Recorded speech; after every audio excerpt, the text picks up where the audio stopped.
Meredith Whitney, Advisory Group CEO. Meredith, it's good to see you. I mean, these numbers are pretty astonishing in terms of the ages, right? If you take home buyers overall, not just first time, the age is 59. Yeah, up 50% from 2010. Yeah. Yeah, it is astonishing. So what can be done? Or do we just have to wait around for rates to come down? I think, well, I mean, one of the biggest problems is that over 60% of homes are owned by people over 60 and they're not moving. So they, by and large, own their homes full out. And for them to downsize, they're not getting much on a value basis for them to downsize. So they prefer to age in place. That keeps the market pretty gummed up. So there's even less inventory than there would be otherwise. There's obviously a shortage of housing inventory, but existing homes, there's a gummed up market, as you said, because people are aging in place. They don't want to sell.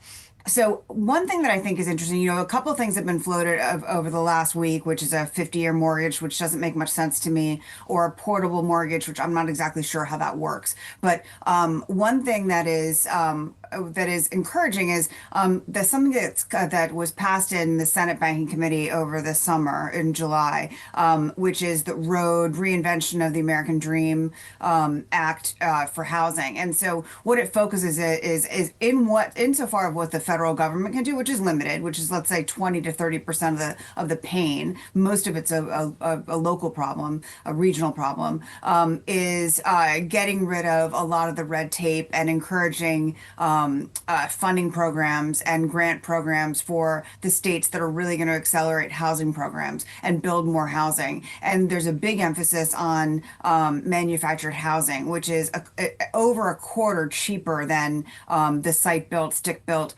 homes. And I think that's going to be a big way forward for housing, which is just build much more affordable housing and then get government programs to incent more opportunity zones and smaller lot sizes. There's a lot that can be done, and kudos to the bipartisan passing of the bill in the House Banking Committee. That moves then to the larger Senate and then the House. Obviously, the House Banking Committee is going to have to take a close look at it, but it looks pretty good, and I think that's probably a better step forward than what seems to be a quick fix, but not a very realistic quick fix in terms of a 50-year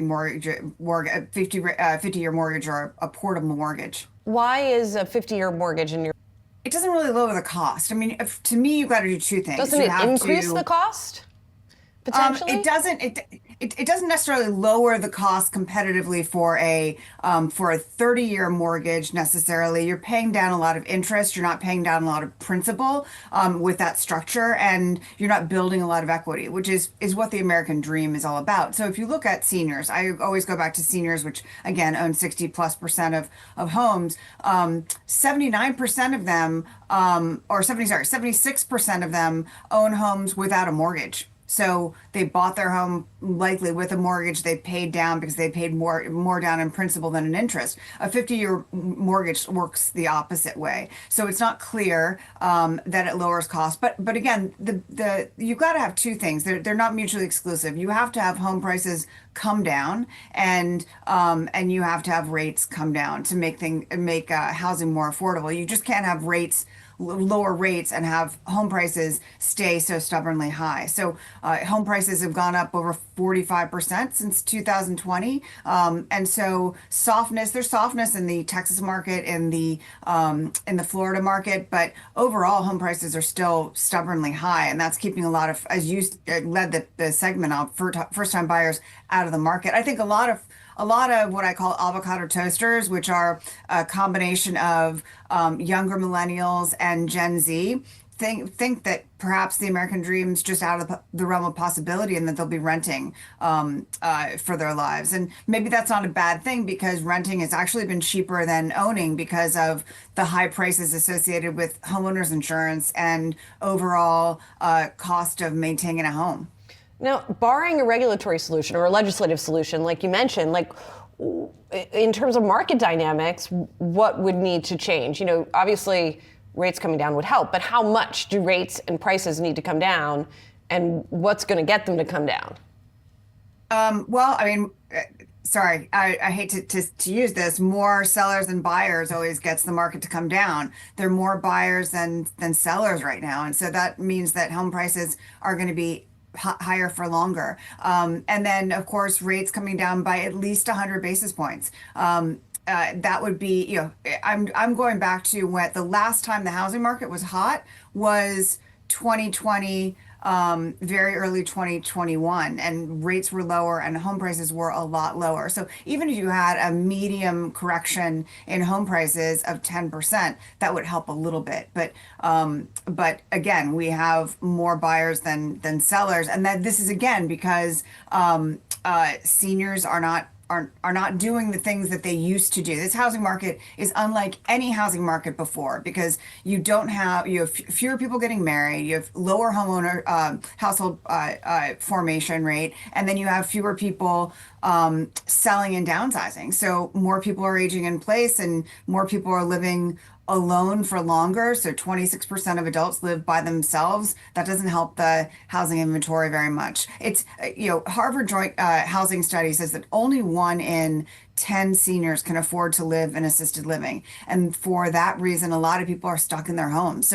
It's a multi-prong and complex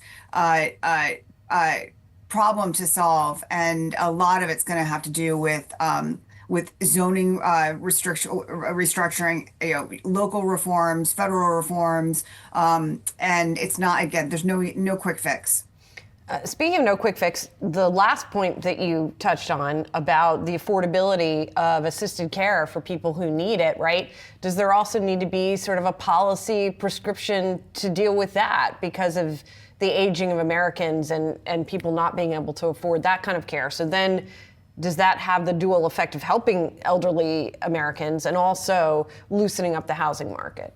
Yeah, I think that there's some really really creative solutions. So there's been a chronic undersupply of home health care aides, and that's not improving with a slowdown in immigration because so many of the healthcare aides are foreign born, and guest workers or on their path to citizenship, and that has been, and as more people, as the silver tsunami, the majority of the boomers have passed the threshold of becoming seniors, that only amplifies the numbers. So I have written extensively about a Golden Girls type housing arrangement where you have shared housing in single family housing and you'd have shared home healthcare workers. You got to think of new strategies, but not only is aging